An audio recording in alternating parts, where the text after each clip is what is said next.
ማግኛ የኛ እንዲሁ ማረፊያ ነው ወይስ መረበሻ መቸገሪያ መጨነቂያ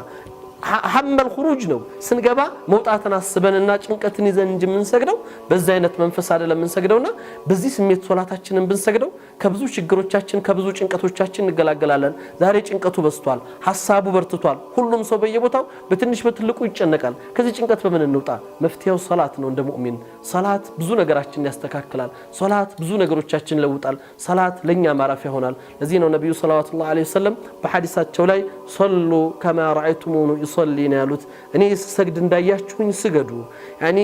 እኔ ስሰግድ እንዳያችሁኝ ስገዱ ያለ እናንተ ነጃ ያወጣችኋል የነብዩን ሶላት እንግዲህ لا تسالوني عن طولهن وحسنهن እናታችን አይሻ እንዳሉት ስለርዝመታቸውና ስለውበታቸው አጠይቁኝ ይሉ ነበር በአንድ ረክዓ ሶላት ረሱል አሚን ብቻቸውን ሲሰግዱ 6 ጁዝ ሱረቱል በቀራ ጀምረው ሱረቱል ኒሳ ላይ ይሄዱ የነበረበት ታሪክ ይታወቃል ስንቶቻችንን አንድ ገጽ ቁርአን ቀርተን ሶላትን በጦማዕኒና በተረጋጋ መንፈስ ውስጣችን ሰላም አግኝቶ ምን ሰግዳ ያለ ነው ብዙዎቻችን መሮጥን መቸኮልን መውጣትን እየተሰበን ነው ሶላት ላይ ምን ቆመው ሶላታችን ሶላት ሊሆን አልቻለም እኛንም ሰላምና መረጋጋት አልሰጠንም በእኛና በአላህ መካከልም ሲላ መሆኑ መገናኛ ሆኖ መሆኑ ቀርቶ መራራቂያ ሆኗል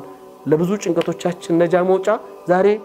ተውት አኸራውን ተውት ሩቁን ሀገር እዚህ ዱንያ ላይ በመንጨነቅባቸው ጉዳዮች ነፃ ለመውጣት ሶላትን በትክክል እንስገደው ሶላታችንን አላህ ጋር መቃረብ ያድርገን እንስገደው ሰላም ማግኛ የውስጥ መረጋጋት ያድርገን እንስገደው ሚል መልእክት ነው የዛሬው መልእክቴ ሶላታችንን እናሳምራት ለብዙ ነገሮቻችን ቁልፍ ናትና ወቢላሂ ተውፊቅ ወሰላሙ አለይኩም ወራህመቱላሂ ወበረካቱ